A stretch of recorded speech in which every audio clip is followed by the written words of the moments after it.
Nearly 35 years after he tried to assassinate President Ronald Reagan, John Hinckley is spending an increasing amount of time at his mother's home in southeastern Virginia and less time at St. Elizabeth's Mental Hospital in Washington, where he's been confined for decades. John's a very sweet and considerate person. The majority of people don't want him back here. They just don't want to take the chance. A federal judge oversees the release program for Hinckley, who jurors found not guilty by reason of insanity, saying he needed treatment, not a lifetime in confinement.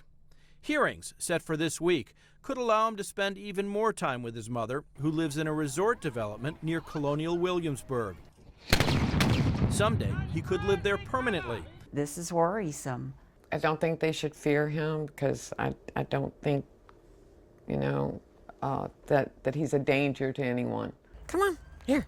Sandra Hochersperger worked with Hinckley in the library at Norfolk's Eastern State Hospital, where Hinckley was required to volunteer as a condition of his release. I had no fear. He never did anything out of the way, anything abnormal. He was just always a kind, sweet, gentle soul. He gave me this one. He plays the guitar and paints. Hinckley is on medication to prevent psychosis and combat anxiety. When in Williamsburg, he's required to meet regularly with a psychiatrist and a therapist. He has a driver's license with limited privileges to drive unaccompanied, but he must carry a GPS-enabled cell phone during all unsupervised activities. There hasn't been any issues. Michael Hipple is the chairman of the local board of supervisors.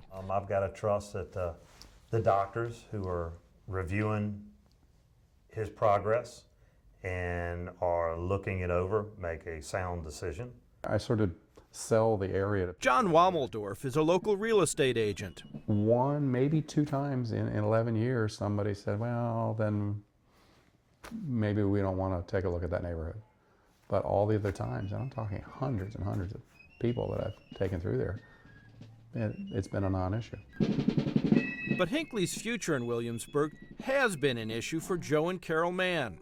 The things in his mind that drove him to do what he did, nobody can convince me those things are no longer there. Doctors have testified that his psychosis and major depression have long been in remission, and his attorney argues he's no longer a threat. But prosecutors disagree, saying he has a history of deceptive behavior. Ned Barker, The Associated Press.